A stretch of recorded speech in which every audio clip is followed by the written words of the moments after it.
कहानी अधूरा प्यार मुलाकात का पहला पल गांव चावोट का पोनॉय और सहाविटा की रंजना। दोनों की कहानी एक ऐसे मेले से शुरू हुई जहां पहली बार पोनॉय ने रंजना को देखा।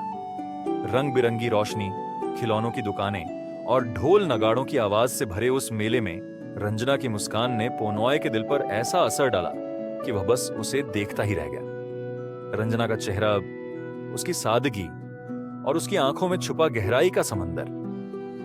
पोनॉय का दिल जैसे पहली बार सचमुच धड़कने लगा था, लेकिन उस दिन पोनॉय कुछ कहने की हिम्मत नहीं जुटा पाया। वह अपनी भावनाओं को छुपाए चुपचाप मेले से लौट आया, लेकिन रंजना का चेहरा उसकी आंखों में बस चुका था। वह पहली नजर का प्यार था। गांव में मुलाकात कुछ दिनों बाद पोनॉय ने रंजना के गांव सहाविटा जाने का फैसला किया। वह जानता था कि उससे मिले बिना उसका दिल चैन नहीं पाएगा। गांव की पगडंडियों पर चलते हुए हर कदम उसे और बेचैन कर रहा था। गांव में पहुंचकर उसने रंजना को उसके घर के पास देखा। उसका दिल जोर से धड़कने लगा। पोनॉय ने अपने डर को किनारे रखकर रंजना के घर जाने की हिम्मत की। रंजना ने जब पोनॉय को देखा तो उसकी आंखों में एक खास चमक उभरी। पोनॉय ने कांपती आवाज में अपने दिल की बात कही, रंजना, मुझे नहीं पता कि तुम्हें यह कैसा लगेगा, लेकिन मैं तुमसे प्यार करता हूं। पहली बार तुम्हें मेले में देखा था और तब से तुम मेरी हर सांस में हो। मैं तुम्हें भूल नहीं सकता। रंजना कुछ पल चुप रही। उसकी आंखें नम हो गईं। उसने धीरे से कहा, पोनॉय, मैंने कभी सोचा नहीं था कि कोई मुझे इस तरह महसूस करवा सकता है, लेकिन मैं भी। उसकी आवाज कांप गई। दोनों की आंखों में आंसू थे। वहीं से उनका प्यार शुरू हुआ। प्यार की परीक्षा, प्यार का यह सफर आसान नहीं था। जब पोनॉय के घर वालों को इस बारे में पता चला तो सब कुछ बदल गया। उसके घर वालों ने पोनॉय को खूब डांटा। उसकी मां ने आंसुओं में भीगी आवाज में कहा, पोनॉय, ये प्यार हमारे लिए नहीं है। ये समाज हमें जीने नहीं देगा। उसके पिता ने उसे धमकी दी, अगर तुमने रंजना से रिश्ता रखा तो हमारा नाम खराब हो जाएगा। हमें भूल जाओ। पोनॉय टूट चुका था। वह रंजना से प्यार करता था, लेकिन अपने घर वालों की बातों के कारण वह कुछ कर नहीं सकता था। रंजना, जो हर पल पोनॉय की यादों में खोई रहती, अब उसे हर दिन मिस करती। क्या हमारा प्यार इतना कमजोर था? वह खुद से पूछती।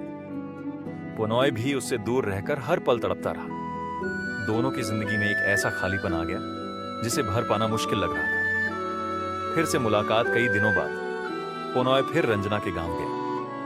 उसने रंजना को देखा और रंजना ने भी उसे। दोनों की आंखों में आंसू थे।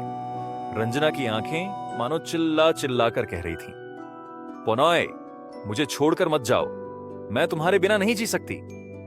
लेकिन घर वालों के डर से पोनॉय वहां से चुपचाप लौट आया। घर आकर उसने देखा कि रंजना सोशल मीडिया पर उनके प्यार की अधूरी कहानी लिख रही थी। हर शब्द उसके दर्द और तड़प को बयान कर रहा था। पोनॉय ने वो पोस्ट पढ़ी और उसका दिल रो उठा। क्यों भगवान ने हमें ऐसा प्यार दिया जो कभी पूरा नहीं हो सकता? वह बड़बड़ाया। अधूरा प्यार। पोनॉय जानता है कि रंजना उसकी जिंदगी है, लेकिन हालातों ने उसे बेबस बना दिया है। दोनों एक दूसरे से दूर रहकर भी एक दूसरे के लिए जी रहे हैं। उनकी अधूरी मोहब्बत हर रोज उन्हें यादों की आग में झुलसाती है। रंजना के लिए पोनॉय का आखिरी संदेश शायद यही होगा, तुम्हारे बिना मैं अधूरा हूं, लेकिन तुम्हारी यादें मेरी जिंदगी का हिस्सा हैं। शायद हमारा प्यार इस जन्म में अधूरा रहेगा, लेकिन अगला जन्म हम जरूर साथ बिताएंगे। ये कहानी एक अधूरी मोहब्बत की है, जहां दोनों एक दूसरे से दूर होकर भी एक दूसरे के लिए जी रहे हैं। यह बताती है कि प्यार कभी खत्म नहीं होता, भले ही हालात उसे अधूरा बना दें। ऐसे ही मजेदार कहानी सुनाने के लिए हमारे इस चैनल को सब्सक्राइब करें, ऑल स्टोरी हब को। और हाँ, यदि आप लोग ऐसे ही आपका नाम के कहानी बनाना चाहते हो तो अपना नाम कमेंट करो और वीडियो को शेयर कर देना। धन्यवाद।